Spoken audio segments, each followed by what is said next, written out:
This episode is brought to you by Experian. Are you paying for subscriptions you don't use, but can't find the time or energy to cancel them? Experian could cancel unwanted subscriptions for you, saving you an average of $270 per year and plenty of time. Download the Experian app. Results will vary. Not all subscriptions are eligible. Savings are not guaranteed. Paid membership with connected payment account required.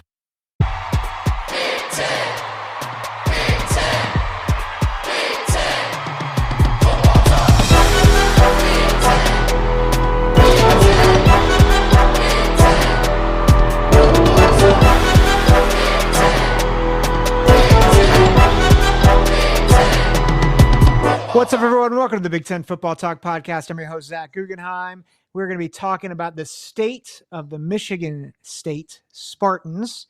But before I introduce my guest, make sure to like, follow, subscribe wherever you get your podcasts. Apple, Spotify, and of course, YouTube. Like and subscribe on YouTube. Follow us on Spotify. And of course, if you want to email me, big10footballtalk@gmail.com. And there'll be a little poll if you're on Spotify. Make sure you check out that poll question.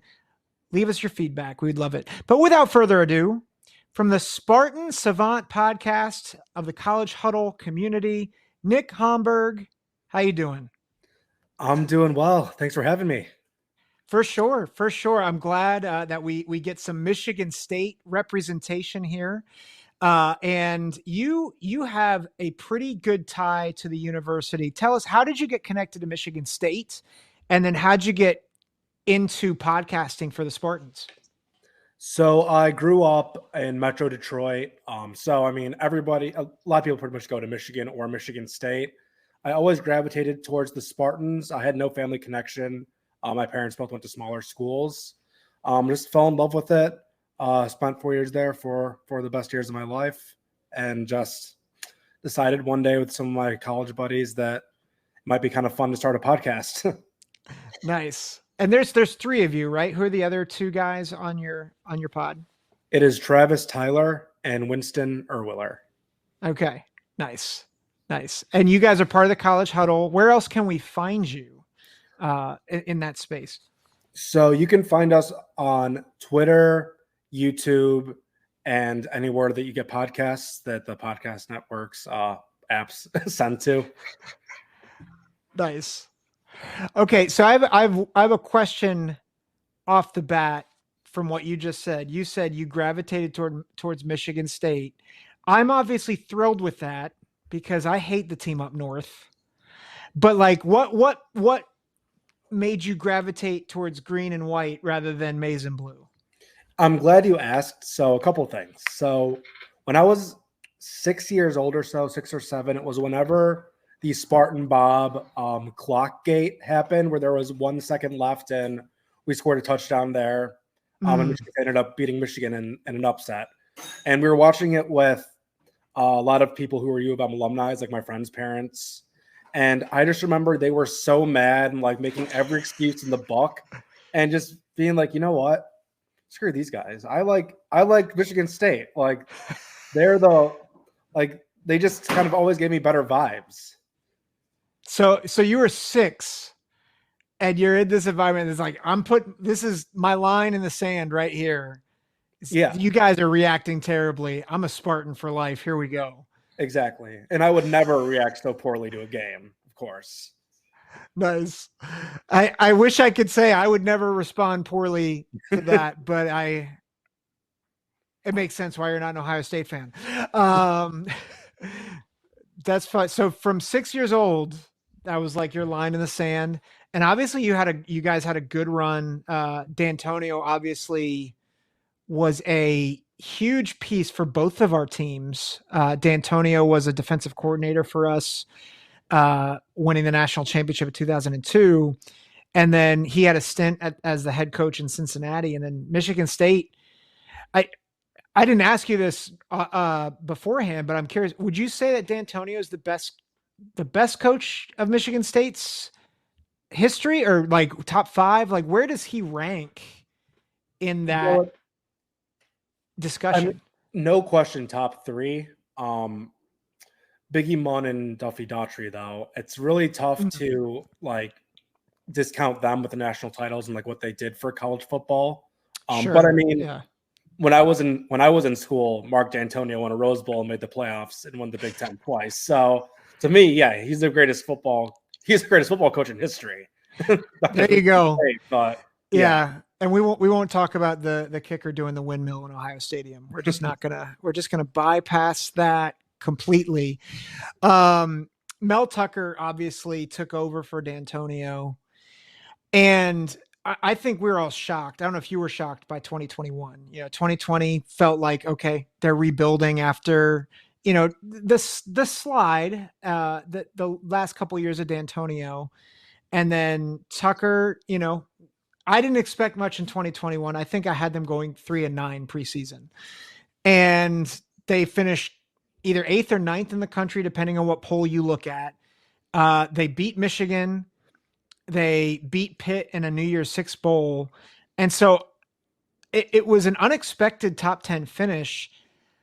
And then 2022 and 2023 happened. And aside from the off-field allegations, which I know is a huge part of his firing, like what else led to Tucker's downfall? So the Mel Tucker experience was quite a 4 years. COVID, obviously, losing to Rutgers at first was kind of put a bad taste in our mouth. That immediately got taken off when he beat, I think they were number 11 Michigan that next year. So we all kind of knew that we weren't going to be very good that year just because of how things were after D'Antonio left and COVID being just so weird in general. So that 2021 season with Kenneth Walker, I was bullish, but I'm a Michigan State fan, so I'm going to be bullish every single year. Right. Like I drink the green Kool-Aid. I got it right here with me. There you go. So we got so I mean, I was surprised, but I thought, we might not win 10. We might not make 10 wins 2022, but we're going to look good. We're going to surprise some people still. And then we went 5-7. That was actually my least favorite season of all of them because I just remember during that Washington game, you could just see it like, oh, maybe Mel Tucker isn't the guy, because all the flaws that we had in 2021, which there were a lot. We had the worst secondary in the nation. Our O-line rotations were weird. They just weren't great. Kenneth Walker they called him the eraser. He just fixed problems, and we just addressed none of it. And he won 5 games. And there were so many just horrible losses, like the clock management against Indiana. Yeah, that one. If I was 6, I would have been an Indiana fan that day. But and 2023 was just over before it started. It almost felt, as much as I was a Mel Tucker coming guy, I was defending him after everything. Even when the whole thing happened and he got fired, it was like, all right, we may have dodged a bullet with this. Yeah. And I think it's easy to look at the controversy that surrounded his departure, but I think the reality, and I bought it too. I thought he was the slam dunk coach of the year in 2021. And I mean, who wouldn't after, Kenneth Walker was an epiphany. I mean, he was so good, and there were certainly weaknesses, but they really covered them.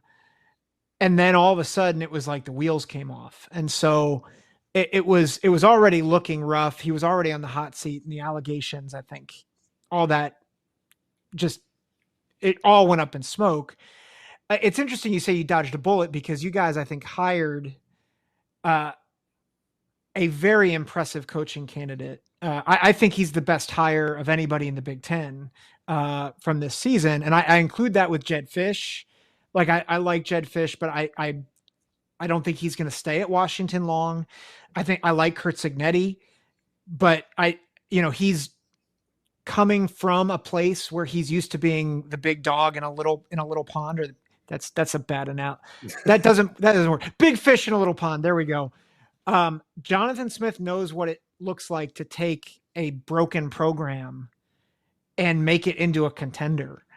And so I'm very bullish long-term with Michigan State. What about Smith excites you, and what about him makes you nervous as he takes this job? So it almost feels like he was built in a lab to be a Michigan State head coach. And that's for better or for worse. For better, he already has that little brother dynamic. Being a walk-on quarterback and having that much success at Oregon State, obviously being the little brother of Oregon, he always, just kind of like how we said earlier, Michigan State always gets one. I was looking back at his even his bad seasons when he went 2-10, 5-7. He always gets one. His players, they develop, they get better, and they just run good schemes. A big thing too is that Scotty Hazelton and Jay Johnson are no longer going to be our coordinators. So that's a huge plus for me. I think that his coordinators, they are proven. Even the defensive guy from Minnesota, Joe Rossi, they're all proven winners. I mean, Minnesota's defense has been top 10 a couple times the past few years, which that was news to me when he got hired, but I'll take it. Yeah. One thing that made me nervous, though. Sorry. No, go ahead. One thing that does make me nervous a bit, though, is his recruiting. I don't even want to say nervous because he's working tirelessly to create relationships with the guys who are local. While Mel Tucker kind of starstruck, he'd go for the David Stones, 4 stars, and sometimes he hit. We're kind of doing the lower end, closer guys who are just our kind of guys, like program building guys. So yeah, I hope it'll get a little bit more star-studded in the future. But for now, I like how he's getting those diamonds in the rough, hopefully like our kind of guys. Yeah. Well, I remember I'll comment on 2 things. One is I think that was my biggest concern with recruiting because he's never had to recruit in the Midwest. It's always been, Pacific Coast, Pac-12 territory. So that being said, I agree. I think he is really doing a good job of, putting in the work, but it's going to take time. And I think that's probably the biggest thing is Michigan State going to give him the time to really cultivate those relationships? You mentioned the coordinators. I know, is it Rossi or Rossi? I think it's Rossi, actually. Is it Rossi? I know he was a big time hire for the Spartans. I'm struggling to find who they hired at offensive coordinator. Who's their new OC? It was Brian Lindgren. He was the OC under Jonathan Smith at Oregon State. That's right. Yeah. And so you guys, new coordinator hires, which I think really bodes well because they needed a refresh top to bottom. They needed to do that. What about bringing in Lindgren excites you with the offense? Again, number one is not being Jay Johnson, being somebody else, because there were some schemes that gave me nightmares the last 4 years. So, just having someone else in charge, I just think better play calling in general. He seems to be a pretty decent recruiter with the guys he makes relationships with. I do remember seeing some Oregon State fans saying that we're not going to like Brian Lindgren, but I just think they might have been bitter. And there's always going to be something you don't like about your coach. There's always a scapegoat when you aren't winning some games. But I think it'll be pretty good there. Yeah. Well, as long as the play call isn't Kenneth Walker right, Kenneth Walker left, play action to Kenneth Walker, know, which worked when you have Kenneth Walker, but it doesn't work when you don't have him. So exactly. And if he's bringing Kenneth Walker in, hey, do it. You got it. Well, Kenneth Walker's not coming through the door, but Aiden Childs is, and a lot of excitement around him. He is, I think, what many assume he is going to be the starter. What does he bring to this attack, this Spartan attack? So he's really the first kind of dual threat QB we've had in a long time. There was Ryan Lewerke back in 2017, 2018, 2019. Who could run. Even Peyton Thorne a bit, could use his legs a little. But, this is really since Drew Statton, we've had such a talent, such someone who's been highly touted because, even our QBs like Kirk Cousins, Connor Cook, they were 2 stars. Nobody really gave him a second thought. And this is a guy who, he was ranked extremely high on the transfer portal. I'm not the biggest X's and O's guy, so I just know I looked at his highlights and they're pretty cool. Yeah, he's very talented. Knows the offense because he's coming from Oregon State. Do you know if is there any competition, or is it clear that Childs is the guy? So from what it sounds like to me, it's extremely clear Childs is the guy. Even though Tommy Schuster, our backup, he broke some FCS records, I want to say at North Dakota State. I was really surprised that we were able to get him and let him know he was going to be a backup in his last year, because he was great where he went to school. But from what it sounds like, they're saying like Aiden Childs went to Michigan State to start. Next. Yeah. Understood. Yeah. Well, that makes sense. Like, he's following his coach. He knows the system. It's interesting. And it's interesting too. Tommy Schuster, not last 4 years at North Dakota State, 5 years. So he's a 6-year guy and he's backing up, which means if there's some inconsistency or injury, you have a proven backup at the highest level FCS program in the country. Mm-hmm. So that's a big deal. I don't think I realized that he was your number 2 there. Who else is coming in, like either newcomers or who are maybe some returnees that are staying that maybe people don't realize are gonna make a difference for the Spartan squad this fall? Gotcha. I'm going to start with some of the new guys coming in, and then because I want to really get into the returning guys. So some new guys here. The 2 big ones also coming from Oregon State are Jack Velling, the tight end, and Tanner Miller, who's going to be playing center for us, it sounds like. I want to say Miller was like honorable mention all conference Pac-12, and Velling led the league in touchdowns, I want to say, for tight ends. Oh, wow. No, that's always good to have. Yeah. We have Ed Woods from Arizona State. He was kind of a last-second transfer addition. That's really going to help our secondary there. We got Wayne Matthews from Old Dominion. I've heard really good things about him. Luke Newman from Holy Cross. He's actually from my hometown. He's coming home. Yep. And he's supposed to be good at offensive line. Then there's Kerryon Lynch and Adams, who he could be running back 1, but I think it's going to be Nate Carter. But he'll definitely help take the load off of him. He looks pretty talented because Carter was just chucking yards last year. And then Daquan Dowse, he was already, I don't know if that's how you pronounce his name, but he was already going to be important. But especially with Simeon Barrow and Derek Harmon gone, he's going to bear the load now. So he has to step up. Yeah. And a lot of just one thing to note, a lot of seniors you're talking about, like Dowse at defensive tackle and Lynch Adams at running back. And I know that Lynch Adams especially was a high, I think Ohio State was in on him at one point. And, so for Michigan State to get him and have a dangerous tandem at running back and Carter and Lynch Adams, that's big. Ed Woods, a senior. So you guys have a senior laden team, which I feel like I keep saying on this show for different teams. I'm like amazed by really the amount of seniors and juniors on these rosters.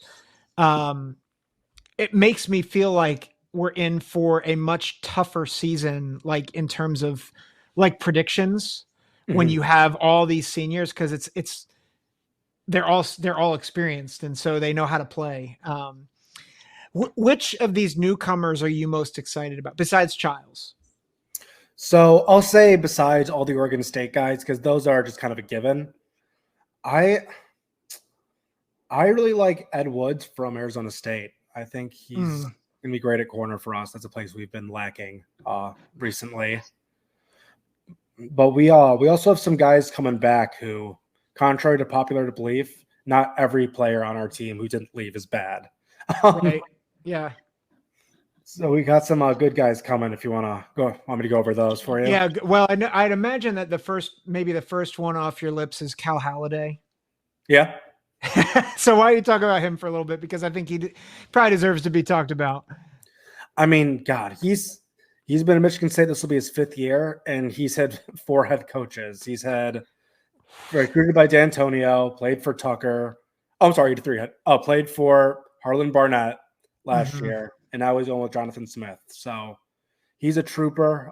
He's a real leader. He has been even ever since 2021, really, his like redshirt freshman year. He's not the most athletically gifted guy, but we've gotten some younger guys who can do that, but he'll keep the room together. Yeah. And linebacker Jordan Hall, too, I think. He's a natural born leader. He's a sophomore. He was good last year. I think he's going to really step up this year, help bring the defense together. And I was saying before, too, we got Nate Carter at running back. He was, I think, one of our best players last year. Wasn't really talked about enough because he just seems like the only time the ball would go forward was when he had it at times. Yeah, last year was a little rough.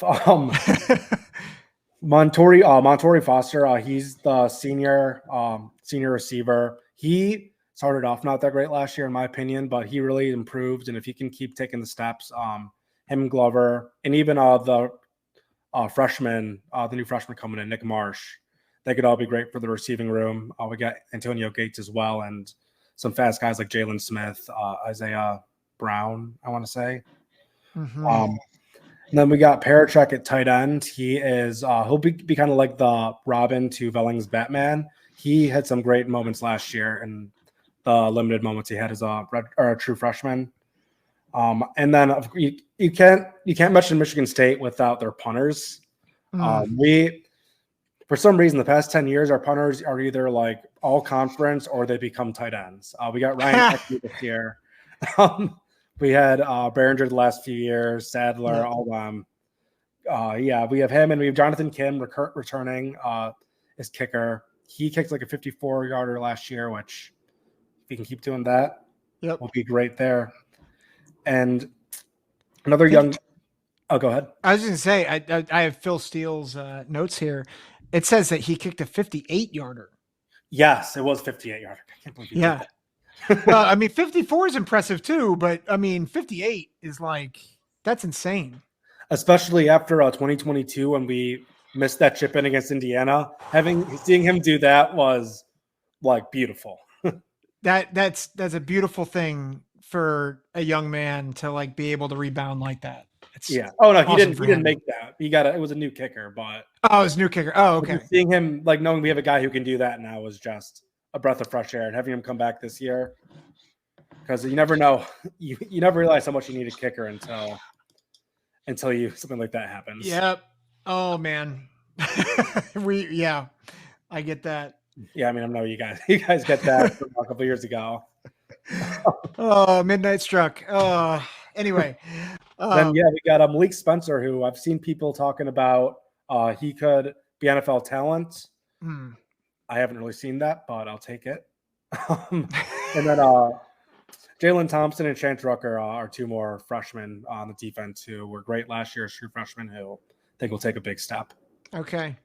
So you're pointing out a lot of guys who I think probably have been written off, or they're like, well, they're nice, but like, I think what you're doing, and I know you drink the green Kool-Aid as you showed us. If you're watching on YouTube, you saw it. If you're listening, you're like, what green Kool-Aid is he talking about? He's actually drinking green Kool-Aid. But like there's a lot of pieces here that I think really give Spartan fans at least some hope that this can be a bit of a turnaround this year. I think Haladay is, you mentioned, not the most athletic, but he is a leader. And I think to keep even part of that team together after all the junk that went on was huge. And I think a lot of people said, hey, the team, at times the team quit. And I'm like, you do realize they beat Nebraska and Indiana to close out the year, right? Like, that's not the sign of a team that quits. Maybe some guys did.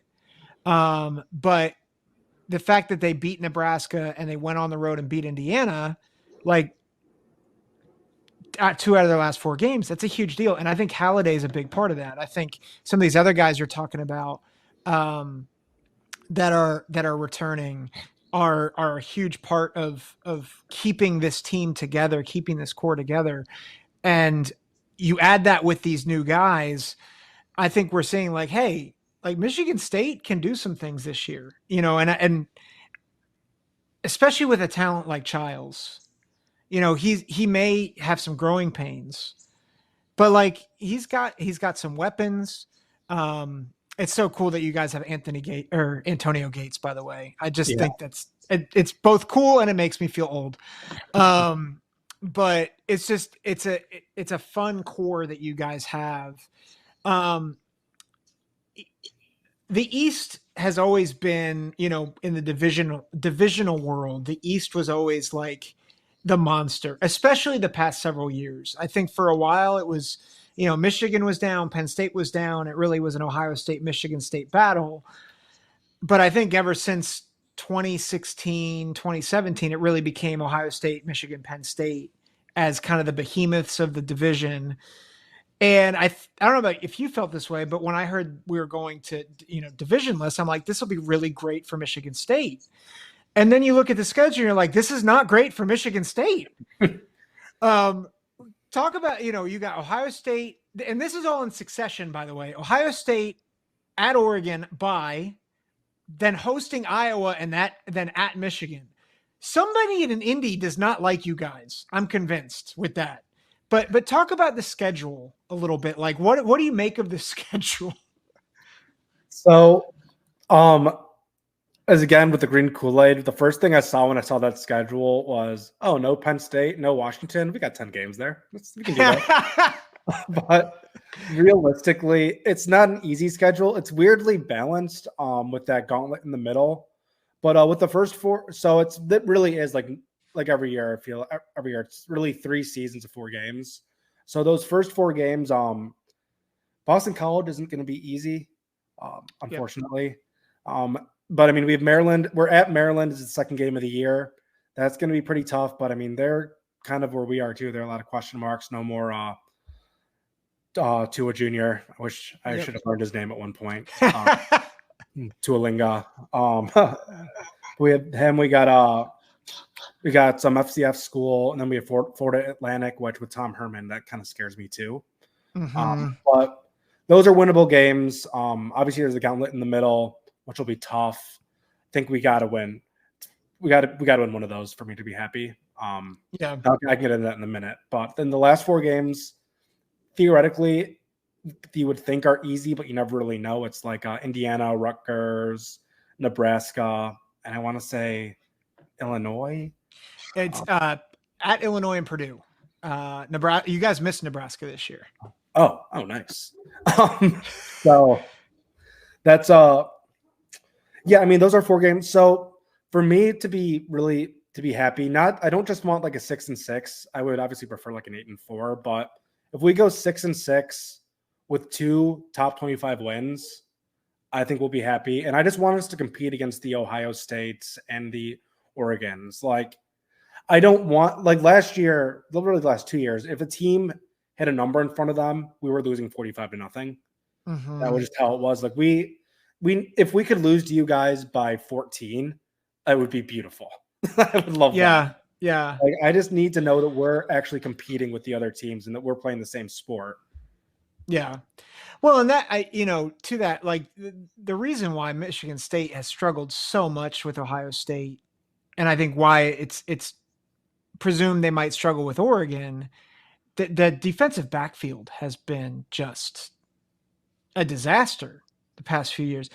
And I think, if you keep it within 14 to Ohio State, that signals, especially with that receiving core, that signals, oh wow, we're starting to make improvements on that weakness.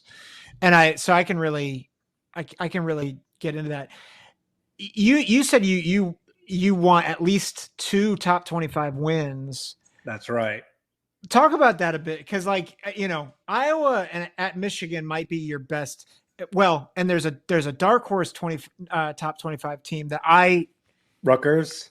I'm on. Yeah, Rutgers. I'm on them too. Yeah.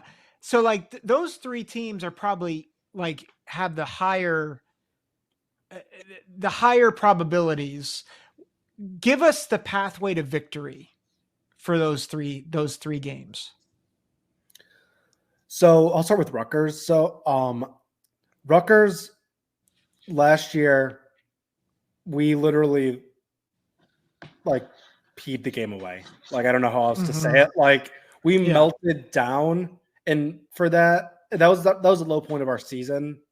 Besides the other stuff, like on the field, the low part of our season, and I mean, we're just going to be a better team than that this year. I just think, Rutgers is going to be good too. I just think that's a game. It's at home. I want to say, like, it's a game we should win, in my eyes. Mm-hmm. Iowa, again, we had a worse offense than Iowa during that game, which is saying a lot. If you know Iowa offense, again, with just better play calling, being at home going to be very helpful as well. Just, I think at that point in the season, we can get that win, and Michigan's Michigan. They're not. I'm sure you're thinking the same thing. They're going to regress some. They don't know our plays anymore. And Michigan, you never know. Like, there's just so much hatred in there, so much. It's just a rivalry game. It's a wild card, and Jonathan Smith has that underdog little brother like chip on his shoulder that can really that can win you that kind of game. I hope. Yeah. Well, and rivalry. I think people can downplay rivalry games, but the reality is, Michigan State has been an odd game for the past several years. I mean, I don't think anyone expected Michigan State to beat Michigan in 2021. That was obviously the big Kenneth Walker 5-touchdown game. And I think Michigan's going to be a tough out regardless of all that they lost. But I there's something to be said for Childs and for some of the guys coming in and knowing what Jonathan Smith and Brian Lindgren want to run, because like that makes a huge difference than a quarterback that's learning a new system. Mm-hmm. And so I think, and maybe I can distill this down. I think for people who kind of expect same old from Michigan State the past couple of years, parlaying that to this year, I think what you're helping us understand, Nick, is that this is a team that they have a chip on their shoulder. They're getting better coaching. They've got more pieces than you realize. And that the expectation should at least be a bowl game. And maybe even 7 or 8 wins, which I don't think a lot of people are probably there. But I think what you're helping us see is actually, I think it could be there. The pieces, I think, with better coaching, I think the pieces are definitely there for a successful Big Ten season. Yeah, and I think there's one other thing, and I'd be curious to hear your thought on this. In a sense, there's no pressure on Jonathan Smith this year. Like, people know he's got a hard schedule. People know he's rebuilding. And that can be real, like that can inject life into a program, right? Yeah, definitely. Everyone, I mean, and again, just how I feel like Jonathan Smith is walk on, little brother, that's why, again, it almost feels too good to be true. Like it's built on Michigan State having a good season. Like, this is exactly how it is every time we have a good season. Like, they're doubting us. We have the chip on the shoulder. They aren't circling us on the schedule. Just kind of you look down and suddenly we've won 10 games. Yep. You've talked a lot about the Michigan rivalry, and obviously I have my own feel for that team up north, but I'd love to hear your perspective on the Michigan State rivalry, because I have certainly sensed the rivalry from afar with Michigan and Michigan State. Little brother, Mike Hart, calling you guys little brother, and D'Antonio. I think he hated Michigan more than anybody. Yeah. Talk about the rivalry from your point of view. Like, what's special about it? So, to me, what's so special about it, one thing is they just make it so easy. It's like it's like being rivals with the devil. Like, they're so hateable.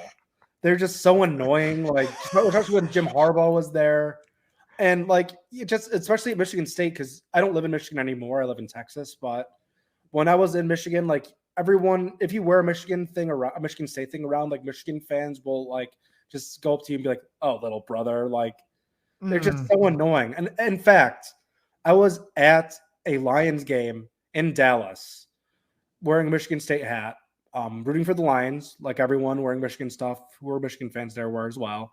Yeah. And they looked at me and they're like, "We don't want you here. Get out of here." I'm like, "Dude, we're on the same side." Like it's it is just such like a sibling rivalry. Like where there, I guess there is love because I mean I have a ton of friends who went to Michigan or Michigan fans, things like that too. But it just can always turn into such like sibling banter. Like there have been times where I've been at dinner with like my fiance and like some of my friends and who went to Michigan and like we'll be screaming and they'll be like, "What are you doing?" Just it's always like it's just the pettiest stuff. That's why it really does feel like a sibling rivalry. Yeah, it's like a family affair. Yeah, it's like yeah. Well, and it's different from being cross state. It's like you're in the same state. You're sharing, like you share a professional franchises like the Lions, probably the Detroit Tigers, the Red Wings. So you guys have that in common, and then all of a sudden you guys have different allegiances on the college football field, and it's like you guys are annoying.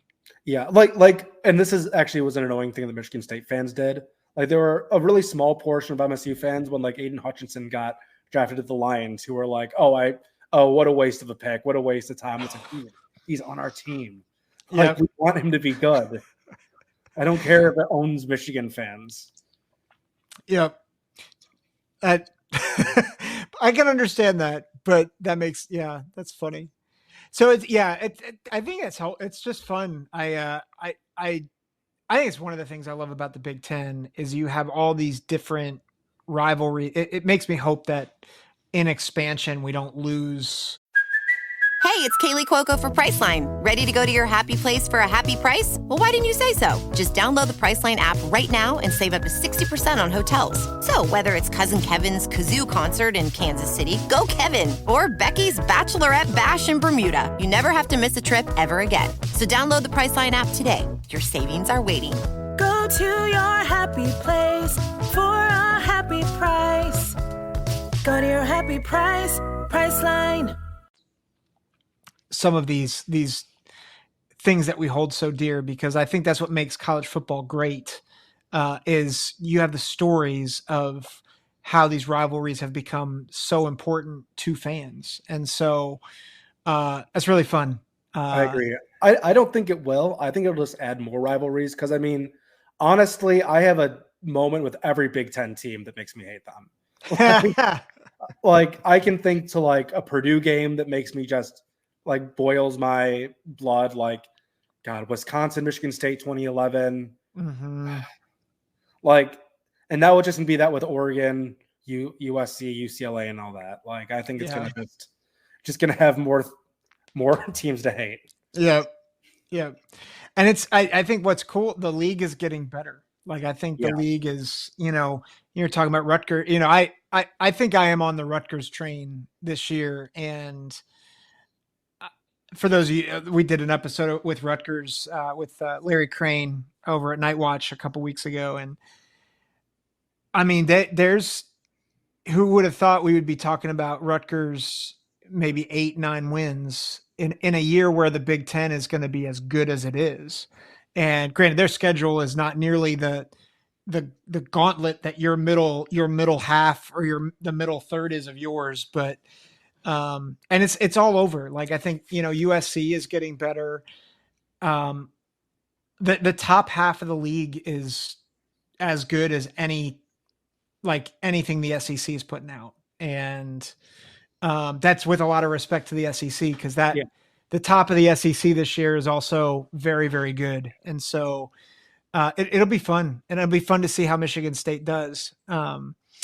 Before we kind of close out, I have a tradition on this show, at least with this series of asking about the state of each program. And it's kind of the key traditions and what the key food and culture of your specific school and area. And so I'm curious, Nick, up in East Lansing, is there like a cuisine that is specific to East Lansing? And then is there a place where we can get that cuisine? A cuisine, I guess. I would say the cuisine of East Lansing is drunk food, like bar food. Okay. Like burgers, Conrad, wings. Yeah, like so my favorite spot was always Conrad's. It was a wrap spot, but they had like crazy things in it, like chicken ten. Oh, I guess chicken tenders isn't crazy, but they have like tots in it, like God, it's been so long. Sour cream, like it was just the best, like most filling. This kind of different meal to have. But besides that, yeah, like Hopcat's good. I'm getting a burger there, getting a burger at Peanut Barrel or Crunchies, which is a big famous one. Okay. The burger, I'd say Crunchies, Hopcat would be the place to go for like the actual Michigan State experience, but for like the student experience, like if you go to Conrad's, like if you ask students, like they know that's the place to go. Okay. Conrad's and then Hopcat. You said Hopcat, and then what's Hopcat. What's the best thing that you've gotten at either of those places? Like, do you remember specifically the best thing you've gotten? Conrad's is number one. That's easy. And the menu item? Like what was the thing that's literally what it's called. It's called the number one. Yeah, it's called the number one, and it's a wrap with. It's been a while, but it's I want to say it's like chicken, hash browns, sour cream, the good stuff in there. Like just really, and then, God, I don't know what the burger is anymore at Hopcat. It used to be the Peyton Thorne burger, but obviously it's not that anymore. But they have the cosmic fries that are incredible. Cosmic fries. Yeah. What makes them cosmic? Well, they used to be called crack fries up until like a couple years ago, and they changed it to cosmic. But it's the seasoning is just so good. You can't have enough, and there's like a little cheese dip in the side. Loves getting that. That sounds good. All right, so I'm looking this up right now. There are 4 Conrads in the country. There's one in Champaign, there's one in Madison, and 2 in East Lansing. I think, is it the Conrad's Grill? Yeah. Okay. That there shouldn't be one in Madison and Champaign. That's messed up. I've just popped a ball. I did not mean to, but okay. So I'm gonna put the website in the show notes for you guys who are listening. But I'm already looking at this and I'm like, I just want to go to East Lansing to eat this. This looks amazing. Wow, so good. Yeah. It's fantastic. So Conrad's the number one. That's what you should get. And then whatever the burger formerly known as Peyton Thorne burger. Yeah. I'd say just stick to the cosmic fries. Like that's definitely get the cosmic fries at Hopcat. Okay. Nice. Nick, thanks for being on with us. Where can we find you again? So you can find us on YouTube, Twitter, at the Spartan Savants. We're on Apple Music Podcasts, Spotify, all those spots, and at Twitter at Spartan Savants. And thank you so much for having me. For sure. Make sure you follow Nick at Spartan Savants. Follow their podcast, and then of course check us all out on the College Huddle community. Thanks again for listening. Again, like, subscribe, and thank you guys for listening. Take care. God bless. Go Green.